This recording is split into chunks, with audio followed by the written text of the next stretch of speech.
Estás escuchando la radio de la Escuela Superior de Administración Pública, Radio ESAP. Hola, ¿qué tal? Bienvenidos a una nueva emisión de La ESAP le cuenta. Y hoy les contamos que la Escuela Superior de Administración Pública está llevando a cabo el Congreso Internacional de Gobernanza y Capacidad Institucional. Este encuentro académico es organizado por la Escuela de Alto Gobierno de la ESAP. Y justamente para hablar de estos temas tenemos a esta hora invitada en la cabina de Radio ESAP. Se trata de la doctora Angélica Rosas Huertas, quien es docente e investigadora del Departamento de Política y Cultura y coordinadora de la Maestría en Políticas Públicas de la Universidad Autónoma Metropolitana en México. Profesora Angélica, bienvenida a Radio ESAP, ¿cómo está? Muchas gracias, un gusto, muy contenta de participar con ustedes. Bueno, tuvimos la oportunidad de presenciar su conferencia en el que se abordó las capacidades institucionales para también abordar temas territoriales. Y para iniciar quisiéramos que nos contara un poco sobre este concepto de las capacidades institucionales. ¿A qué se refiere esto en la administración pública? Sí, de hecho las capacidades institucionales, si bien es cierto, se empezaron a abordar desde la administración pública, también ahora este concepto no solamente se va a plantear en función de lo que es la administración pública y su gobierno, sino considerando pues la relación que debe de establecer el gobierno con la sociedad, de tal manera que cuando hablamos de capacidades institucionales, pues hacemos referencia a esas habilidades que cuentan las dependencias gubernamentales, no solamente para poder cumplir con las responsabilidades que están atribuidas a partir de su encargo, sino principalmente para poder atender esos problemas públicos que están cada día más dimensionados, que son problemas que no podrían ser catalogados como tradicionales o en este caso como difíciles, sino ahora asumiéndolos como problemas complejos o bien problemas altamente que están orientados a plantearse desde múltiples causas y que por lo tanto pues las capacidades, estas habilidades también tendrían que estar orientadas a poder transformar esas organizaciones pues para poder enfrentar esos problemas que no son estáticos, sino que están en movimiento. Usted nos decía en la conferencia que a pesar de que se han hecho esfuerzos en las últimas décadas por abordar estos problemas públicos, a veces algunos de ellos se agudizan por esta falta de capacidades institucionales. Desde su trabajo como investigadora y docente, ¿qué ha podido identificar? ¿Cuáles son eso que limita para que los gobiernos locales, nacionales, puedan, digamos, que tener esas habilidades y responder de una mejor manera ante la sociedad? Bueno, ahí hay múltiples respuestas, ¿no? Pero algunas de ellas podríamos estar en una de ellas identificando que el gran problema es que, si bien es cierto, todas las organizaciones se acompañan desde el momento mismo que se crean, pues con estas habilidades, con estas capacidades institucionales, también lo es que no necesariamente lo que está en el ámbito del deber ser es lo que se lleva en la práctica. De tal forma que algunas de estas respuestas del por qué no se están atendiendo esos problemas o bien se están agudizando está en función en un primer momento de los gobiernos no reconocen esas capacidades reales que se necesitan para poder enfrentar los problemas. Otra de las respuestas está orientada en función de cómo se desarrollan esas habilidades. En muchas ocasiones se parte de la creencia que esas habilidades se desarrollan única y exclusivamente a partir de las características propias de los recursos humanos y de la propia organización. Sin embargo, bajo las dinámicas sociales en las que nos encontramos, las particularidades propias de los problemas, pues es necesario reconocer que estas habilidades se van a desarrollar en función de la relación que va a establecer lo que es el gobierno y la sociedad no en función solamente de algún sector o algunos actores, sino en función de todos los actores, toda la población, las comunidades que están viviendo estas problemáticas y que por lo tanto entonces pues tenemos que reconocer que no hablamos de una sola capacidad institucional, sino de múltiples capacidades institucionales que forman parte de una misma organización, pero que al final se utilizan para poder responder problemas distintos y no solamente distintos, sino a lo mejor puede haber un problema común, pero que se plantea en diferentes territorios y que por lo tanto entonces considerando cada territorio, son habilidades que deberían de estarse desarrollando para poder atender esas particularidades. En su conferencia nos habló de capacidades institucionales para abordar problemas territoriales. En ese sentido, ¿qué papel tienen los gobiernos locales para, digamos que, mejorar en este asunto y estar relacionados con, digamos que, los gobiernos a nivel nacional, por ejemplo? ¿Qué papel juegan los territorios ahí? Sí. El gobierno local o los gobiernos locales juegan un papel clave. Son actores fundamentales que podrían estar contribuyendo a la resolución de problemas, ya que están en contacto directo con la población, son los que conocen el contexto, sus características de la propia población, los usos y costumbres, que en ocasiones son elemento clave para poder explicar el por qué hubo un retraso de las acciones públicas o por qué hubo un fracaso de las propias políticas públicas, y en este sentido forman o representan un papel clave. Sin embargo, también estos gobiernos locales también desarrollan habilidades. Sin embargo, ahí viene una limitación, ya que estas habilidades no se pueden comparar como, por ejemplo, con las habilidades de los gobiernos federales o nacionales, ya que pues tienen una infraestructura completamente distinta, tienen responsabilidades distintas y también tienen un poder distinto. Pero lo que también podríamos estar reconociendo es que, asumiendo esas capacidades reales que tienen los gobiernos locales, pueden establecer pueden reconocer esa habilidad y la pueden fortalecer, pero a lo mejor sí con la relación de gobiernos nacionales y estatales, pero principalmente con la relación con la propia comunidad. Y ahí creo que ahí está la clave. O sea, la propia comunidad puede ayudar a desarrollar esas habilidades que requiere el gobierno local para poder contribuir a la solución de problemas, ¿no?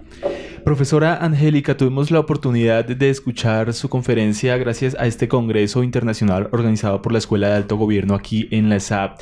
Además de este tipo de espacios de reflexión académica, ¿qué papel tienen las instituciones como la ESAP, como la Universidad Autónoma Metropolitana, para formar administradores públicos y hacer que las instituciones cada vez tengan capacidades institucionales mejores?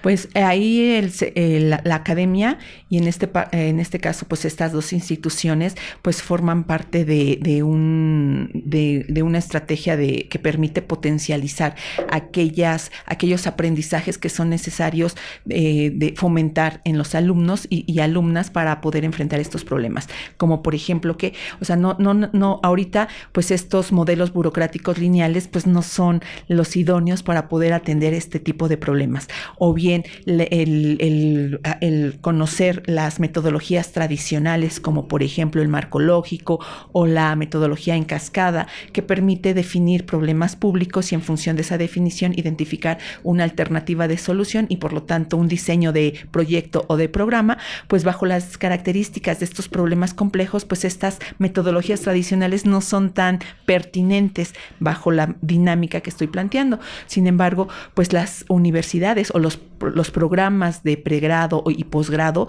pues juegan papel fundamental, porque ellos son los que podrían estar en este caso planteando pues esas perspectivas de vanguardia de metodologías, de enfoques teóricos, conceptuales, que ayudan a poder comprender de diferente manera no solamente los problemas públicos, sino también pues el poder plantear alternativas de solución distintas a como se venían tradicionalmente planteando, ¿no?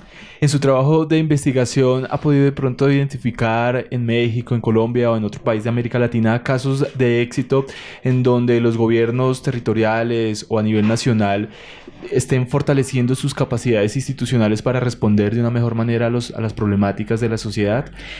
De hecho, yo hace un par de años desarrollé una investigación en torno a las capacidades institucionales que contaban los gobiernos locales y en particular el gobierno en ese entonces del Distrito Federal para poder atender un problema que era relativamente nuevo, que era el cambio climático. Entonces me estoy ubicando desde el 2006 es cuando un problema como este se incorpora a la agenda de gobierno y era un problema nuevo, o sea, no se tenía antecedente en nuestro país, ni en América Latina, ni a nivel mundial, de cómo se podría estar tratando. Sin embargo, ahí, bajo el estudio se da evidencia de que, si bien es cierto, no se crea una organización encargada exclusivamente para atender este problema, también lo fue que se aprovechó una secretaría que tenía la atribución de poder incidir en asuntos ambientales, el poder desarrollar algunas habilidades que pudieran estar orientadas a atender el cambio climático, ¿no? Entonces, desde el 2006 a, podría decirse, 2018, es cuando, o antes, un poquito antes, 2012, cuando se empieza a fortalecer esas capacidades. Sin embargo, los cambios de periodo de gobierno, pues originan pues una perspectiva distinta a la prioridad que tienen los problemas, y entonces pues es un devenir. Si bien es cierto un periodo de fortalecimiento de capacidades para atender un problema relativamente nuevo, también lo fue que después de ciertos gobiernos pues esa prioridad se diluye, y pues si no se fortalece, pues al menos se mantuvo esas capacidades para seguir atendiendo el problema. A esta hora conversamos con la doctora Angélica Rosas Huertas, una de las conferencistas de este Congreso Internacional de Gobernanza y Capacidad Institucional organizado por la Escuela de Alto Gobierno. La profesora es doctora en Ciencias Sociales, magíster en Políticas Públicas y licenciada en Sociología de la Universidad Autónoma Metropolitana en México. Profesora, ya para ir terminando, ¿cuál es, digamos, que ese principal reto que enfrentan las instituciones en América Latina a la hora entonces de abordar problemas territoriales y pues que deben tener unas mejores capacidades también para generar mejores soluciones? ¿Cuáles son esos retos principales? Pues creo que el principal reto de todos los países de América Latina es poder atender y resolver pues esos problemas que cada vez más se han agudizado y que están impactando no solamente con por ejemplo con el medio ambiente, sino están impactando con la misma vida de nuestro planeta, ¿no? Y de igual forma son problemas que no solamente están afectando a un sector, a una población en particular, sino son problemas que se han ido y que se están agudizando y que están impactando a grandes poblaciones que rebasan los límites territoriales o los límites administrativos que puede tener un municipio o una alcaldía, ya, hablando de México, y que al final creo que es atender esos problemas. Otro reto es saber cómo y con quién. Entonces aquí se trata de superar el reto de que no solamente es el gobierno, llámese a través de la coordinación con los diferentes gobiernos, el nacional, federal o el estatal o municipal, el atenderlos, sino reconocer la importancia y necesidad que se tiene de recuperar los saberes, las opiniones, los puntos de vista, lo que algunos llaman la materia viva, ¿no? O sea, recuperar la voz o escuchar la voz de las comunidades, porque en muchas ocasiones las comunidades también tienen propuestas en función de problemas que pueden ser utilizadas no solamente para su comunidad, sino pueden ser utilizadas para poder atender un problema que es común, ya sea para una región o para un país. Creo que ahí está el reto, o sea, no superar esta visión eurocéntrica del conocimiento, en donde es el científico, en donde es aquel experto el que tiene y el que debe plantear soluciones y evidenciar problemas, sino también es la comunidad, las personas que no solamente forman parte del ámbito urbano, sino también la parte rural, que en ocasiones se nos olvida. Bueno, pues muchas gracias, profesora Angélica Rosas Huertas, por estar aquí con nosotros en los micrófonos de Radio ESAP y compartirnos parte de su conocimiento. No, al contrario, un gusto. Bueno, a ustedes los invitamos a seguir conectados con la programación de Radio ESAP. Nos escuchan en radio.esap.edu.co, pero recuerden además también en seguirnos en las redes sociales. Estamos en Facebook, en X y en Instagram para que estén allí al tanto de todas las noticias y novedades de la Escuela Superior de Administración Pública. Estás escuchando la radio de la Escuela Superior de Administración Pública, Radio ESAP. En Radio ESAP seguimos en la ESAP Le Cuenta conversando con invitadas e invitados del Congreso Internacional de Gobernanza y Capacidad Institucional organizado por la Escuela de Alto Gobierno de la ESAP. Y a esta hora tengo la oportunidad de conversar con la doctora Rita María Grandinetti, quien es doctora en Innovación, Territorio y Competitividad y nos acompaña desde Argentina. Doctora Rita María, bienvenida a Radio ESAP. ¿Cómo está? Muy bien, muchísimas gracias. Muchísimas gracias por la invitación a conversar aquí con ustedes. Bueno, Antes de hablar de la conferencia que pudimos escuchar en este congreso, también quisiera preguntarle sobre este recorrido que usted ha podido hacer por algunas ciudades de Colombia con los diálogos de alto gobierno.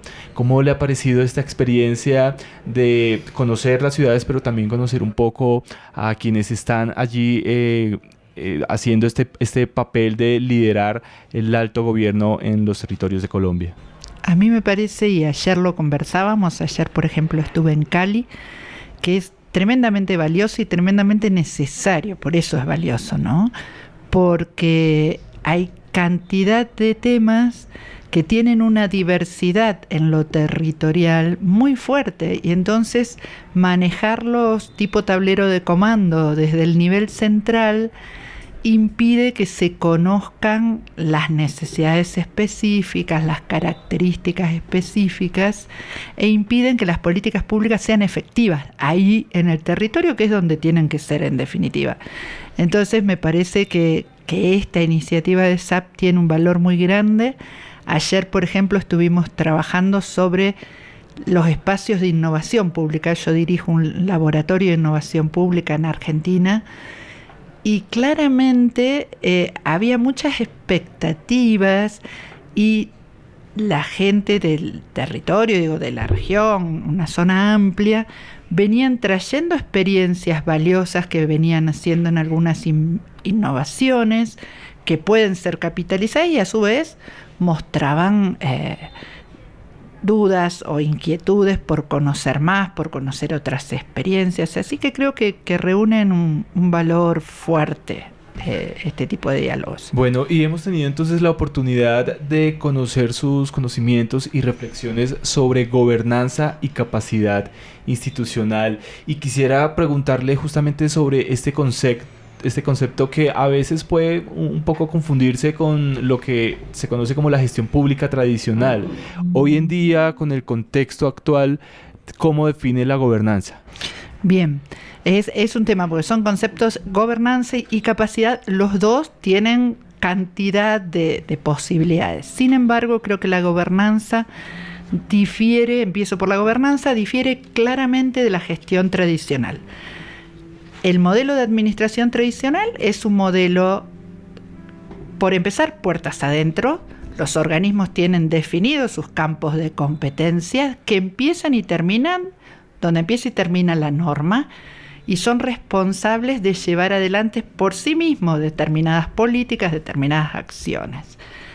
Sin embargo, el modelo de gobernanza dice: desde el Estado no tenemos todas las capacidades para abordar la complejidad o la malignidad, que fue algo de lo que hablamos hoy, malignidad en el sentido de particularmente retorcidos de los problemas de hoy. No podemos con todo desde el Estado, necesitamos a otros.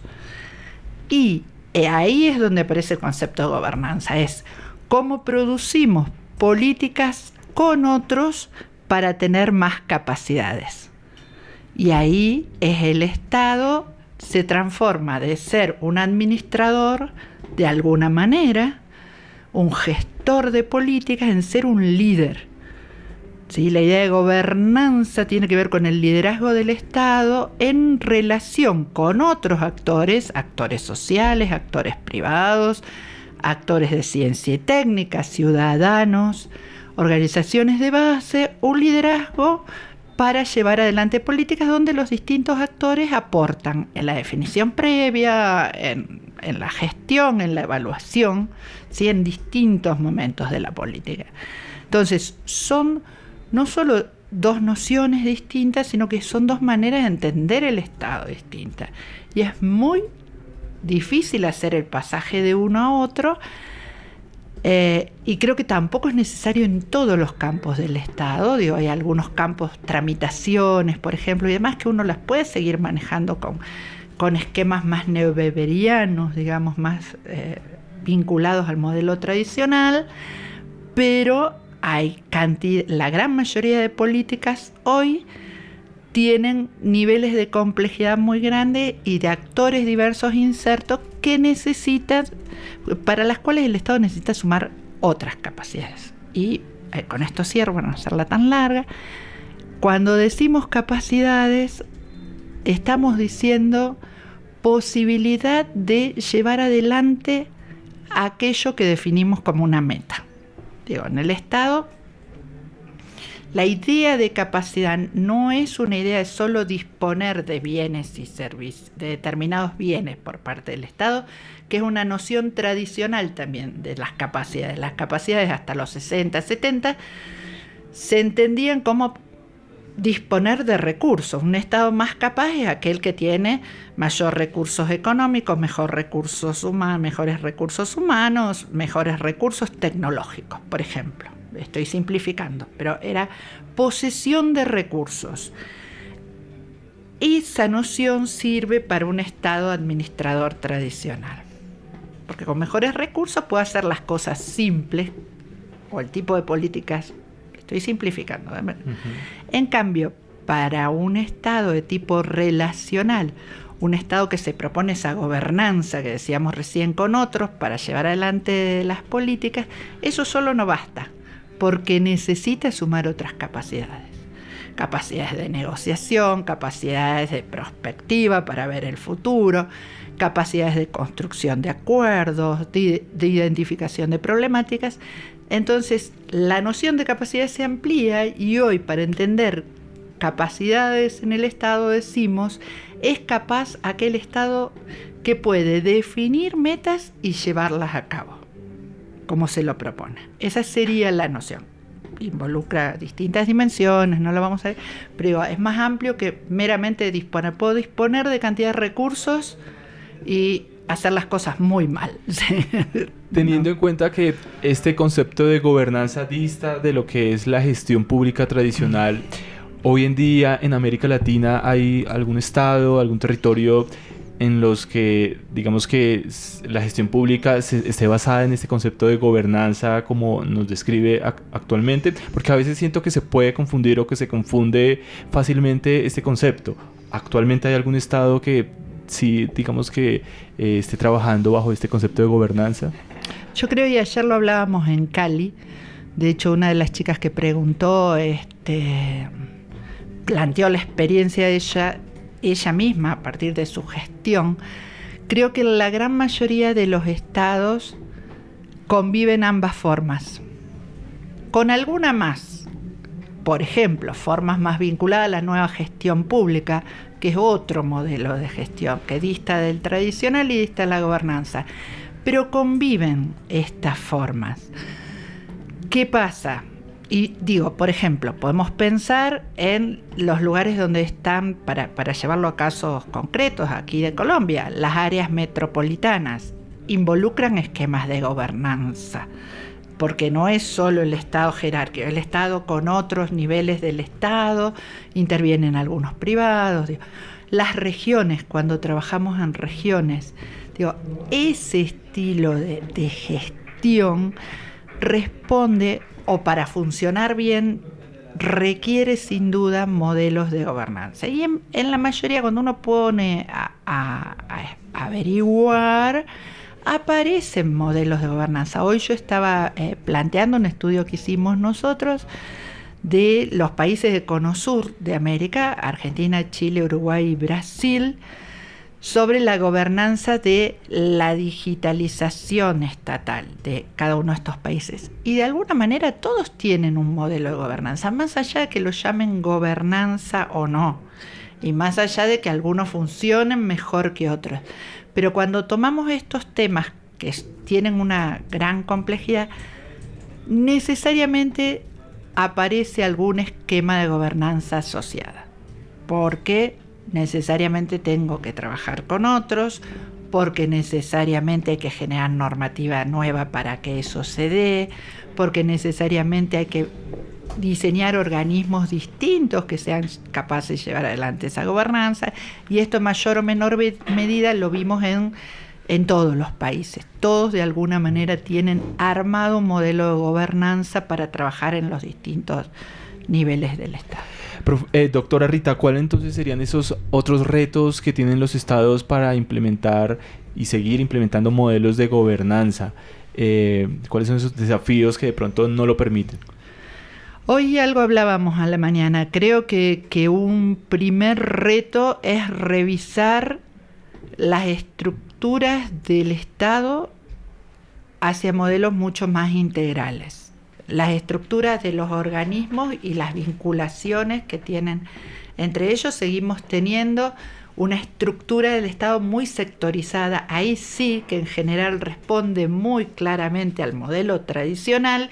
Entonces le vamos pegando como capas y cosas superpuestas de gobernanza y a veces terminamos enredados. Entonces ahí hay un primer desafío: cómo transformamos las estructuras, los procesos y los mecanismos de coordinación del Estado hacia una gestión más integral, porque eso es lo que nos va a permitir actuar con otros con capacidad. Y ahí, decíamos hoy, aparece el segundo desafío: cómo construir esas capacidades institucionales, cómo construir inteligencia institucional. Y cuando decimos inteligencia, no estrictamente vinculada a lo digital. Es inteligencia digital, porque hoy sin inteligencia digital y sin aprovechar las potencialidades de las tecnologías no podemos hacer nada, pero además es inteligencia organizacional. Hay muchos saberes en la administración que muchas veces están en los rincones, no están bien vinculados, tenemos fenómenos de sobra, falta, o sea, hay gente multiplicada en un lugar y en otros lugares no tenemos, y esto también tiene que ver con cómo reconocemos esa inteligencia y cómo lo vinculamos a lo que decíamos recién de armar una arquitectura integrada, y la inteligencia social.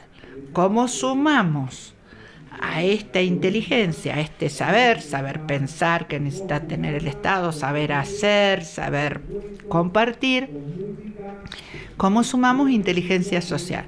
La inteligencia de los organismos de ciencia y técnica, la inteligencia de los privados, de nuevo, la inteligencia ciudadana, de la ciudadanía que puede estar inquieta en tal o cual cosa, inteligencia de las organizaciones sociales que vienen trabajando.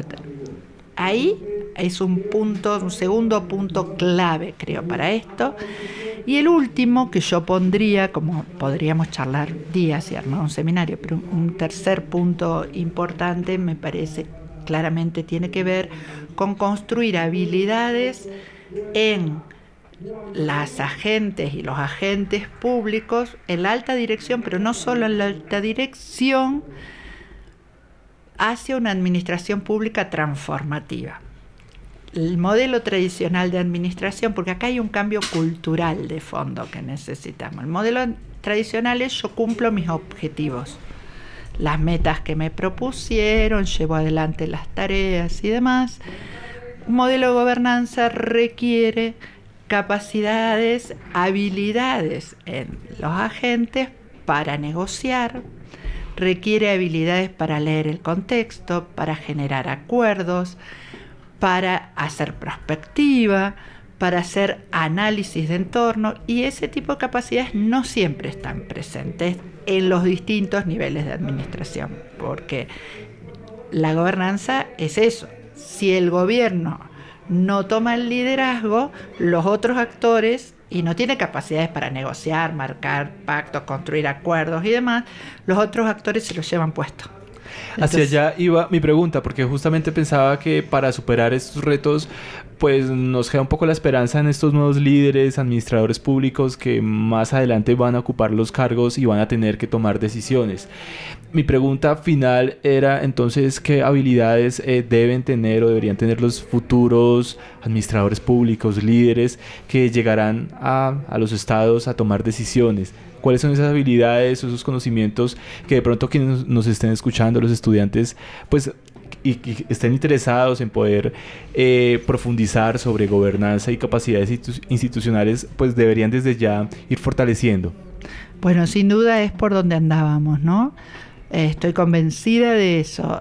Sin duda necesitamos desarrollar capacidades, y los estudiantes, las estudiantes que están hoy formándose, me parece que es alguna de las pocas certezas que todavía nos pueden quedar en este contexto de tanto cambio. Capacidades de lectura de contexto, de inserción de lo particular en lo global. Capacidades de leer en lo incierto, porque sabemos que el mundo es cada vez más incierto. Entonces, cada vez menos nos podemos basar en las tendencias de lo que pasó. Tenemos que saber leer en la incerteza y eso requiere herramientas. Yo creo que hay que formarse ahí.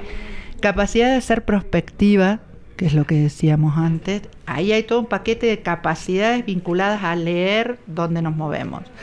Por otro lado, capacidades estratégicas y ahí de construcción de futuros, ahí de definición de estrategias, ahí de construcción de acuerdos con otros, de gestión de la conflictividad, ¿sí?